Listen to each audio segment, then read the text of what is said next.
Hello, it's Nikki. Welcome to Workshop 23. Today, I want to talk about how to create a lifetime customer who will market your business for you.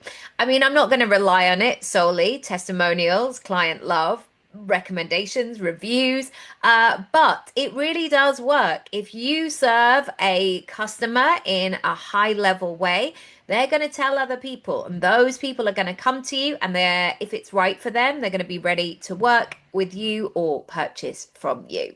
And I think there is so much money in the people that we've already worked with. I've noticed that in my own career. I've read lots of information about this. There have been people who have been working with me for the last 15 years.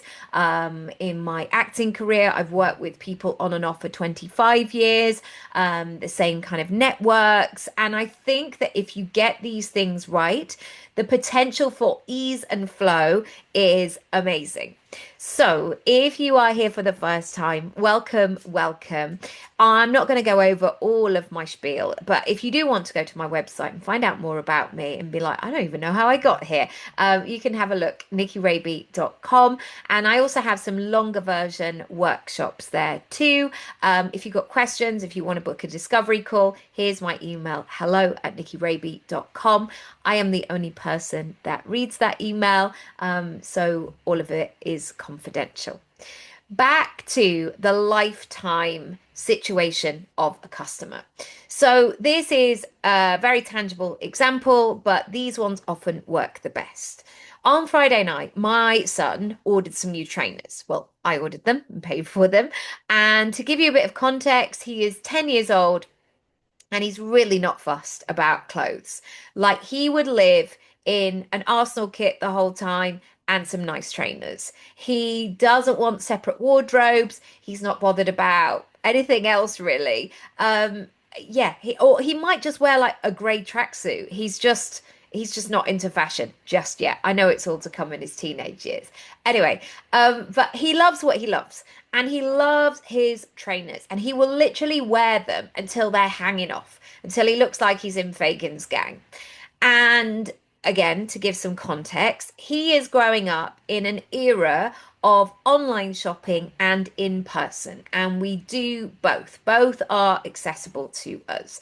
We also live in London. It's very easy for us to get into town. We can be in Oxford Street in about 22 minutes, so it's super quick. He's very familiar with it, but we also go to the Westfields and Covent Garden and Notting Hill and Hackney, and like he's very, and King's Cross, he's very familiar with lots of the shopping areas. So I just wanted to throw that in before we begin. So on Friday, after looking for some time, and oh my goodness, and sometimes this is really torturous, like they haven't got the right size. He seems to be in that weird kind of youth or teen section that they call it. So they do kind of some like women's size, so they do up to like size 6 or something like that. But some of the ones that he liked, they only do them in the men's, and it was quite confusing. So to get what he needed and to find the ones that would work for him was a lot of admin.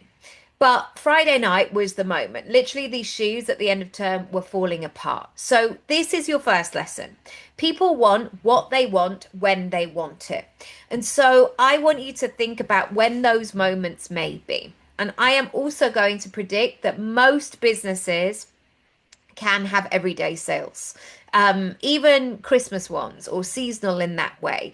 There are some people that get to September and they're like, I've done all my Christmas shopping. I've ordered early, I've got it sorted. If they could order their food, they would, but they're not in the kind of Christmas realm just yet.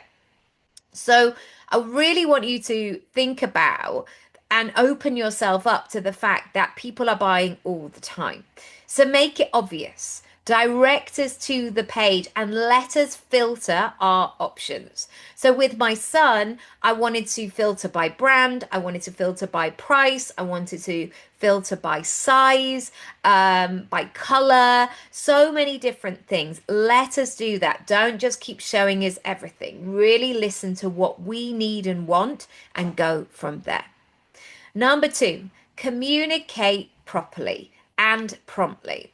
So I made the purchase at 10 to 8 on Friday night and they took the money immediately. You know, when it goes through and I get my notification on my app to say that I've paid. But the confirmation took ages and ages to come. Now, I don't know if that was my email, I don't know if it was there, but when that email didn't come for like half an hour, 40 minutes, like I don't like that feeling. It makes me feel a bit uneasy, like something's gone wrong or they didn't get the thing, but yet they've taken my money. And so I want you always to think about how you can make that client feel safe and reassured and set them up for success. Tell them what is next.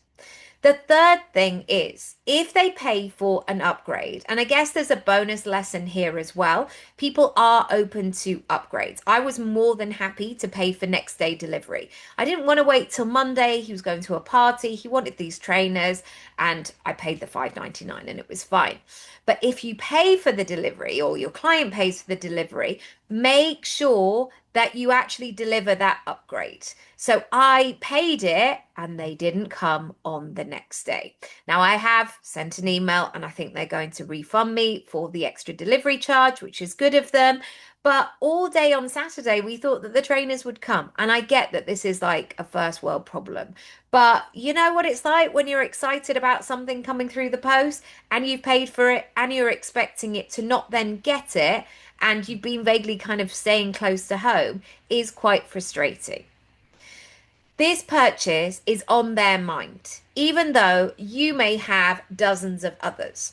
So, as a business owner, I know that you have a million and one things going on. I know you've got multiple clients, multiple projects, multiple things that you're juggling at home in your personal life, maybe with kids, maybe with friends, family, something coming up this weekend, and you are full of information.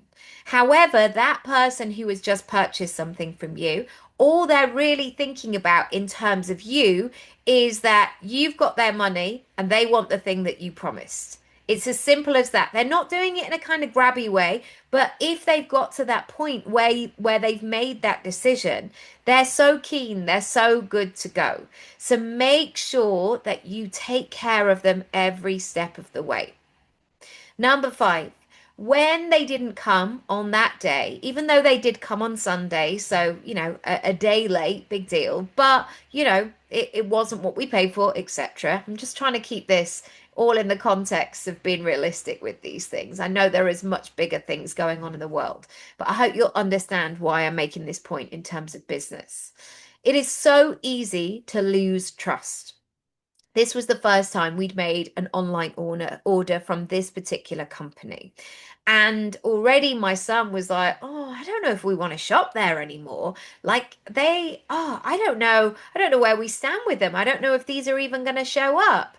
And I thought that that was really astute because he is used to, in the world that he lives in, as in me and his dad being his social organizers and being fairly reliable as people. Like if we say we're going to do something, we really try and follow through. And if there's a reason where suddenly plans change, we're very transparent. We probably over communicate, but that's just the way that we like it. However, already I was getting more marketing emails like, have you thought about this? Do you want to get this with your trainers? Can you fill in the survey? Let us know about your experience. And I was like, whoa, whoa, whoa, whoa, whoa, whoa. I need you to fulfill the thing that you said you would do first. Give the customer a moment. And I know you want to be efficient and I know you want to keep it moving and I know you don't want to lose them, especially when they're in momentum, but make sure you don't get ahead of yourself. Now, mistakes will happen. We cannot avoid this in the world. Mistakes will happen, but they are much more likely to be forgiven if there's an apology. If the companies that are big companies are, I mean, to us, they're kind of people. Like we want to speak to that one person. We want to get our thing sorted. We want to communicate in that way. We don't like that idea of a big company just swallowing up our money, never to be seen again. So have a think about how that lands for you today and what you need to do next. In terms of the next steps, you can book a strategy session. Maybe you want to work on your customer service. Maybe you want to work on how you put things together. Maybe you want to tighten up some of your systems and you'd like some help or support or advice. I am here for all of it. Now, if you want to go deeper into the pricing and packaging of your personal brand, creating a pricing menu that not only delights your ideal customers, but feels really good to you as well, go to createyourincompie.com. As you can see, there are 3 ways to join. And if you add the word magic at checkout, you can save yourself 20%. Lots of love. If you have questions, email me hello@nikkiraby.com.